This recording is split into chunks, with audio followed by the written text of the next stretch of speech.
One of the elements that I found most shocking was seeing the live shark and other marine life being pulled on board out of the ocean and fighting for their lives in a battle that we knew that they were going to lose, which is difficult to watch, although it's very important to bear witness, to be able to share these stories.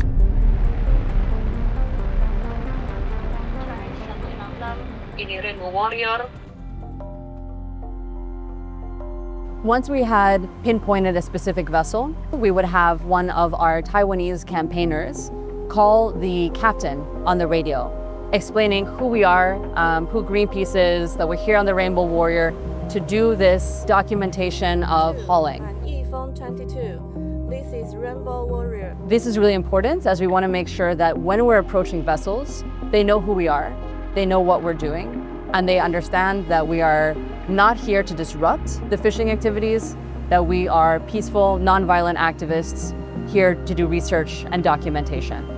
How many empty hooks, what marine life was getting pulled up, whether it was shark, marlin, even sometimes marine bird life. And then we also had our smaller boats, our ribs, in the water alongside with photo video, getting the harrowing but important footage and documentation of these marine animals fighting for their lives. We recorded about 25 hours of hull documentation. Across those 25 hours, we counted about 84 shark, 1 to 2 tuna, as well as 3 sea turtles, 2 of whom were thrown back into the ocean, the other unconfirmed, a small number of billfish and manta ray. One of the other surprising and difficult to witness elements of the hull documentation is the number of empty hooks that we saw. We counted almost 4,000 empty hooks. We are around the Emperor Seamounts, one of the most rich biodiverse areas in the North Pacific and in the Pacific. And yet, the number of empty hooks is emblematic of what's happening across our oceans, not just here in the North Pacific, but around the world. We are continuing to overfish, continuing to use destructive fishing practices, such as long line hauling without bycatch mitigation. What that is resulting in is tuna stocks being depleted, shark stocks being depleted.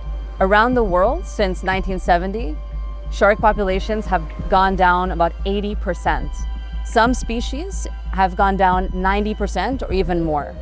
If we're seeing that sharks that have just about reached maturity are being hauled up, hacked and finned, they are then not able to repopulate. So this can also then become a cycle of depopulation.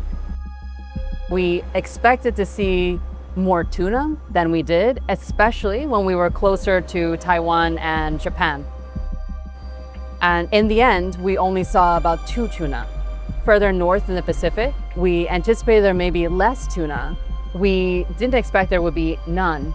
And through the conversations with captains and fishers, what we were told was in a reversal what we often find within this campaign, where tuna is the focus and bycatch could be shark, could be marlin, could be sea turtles.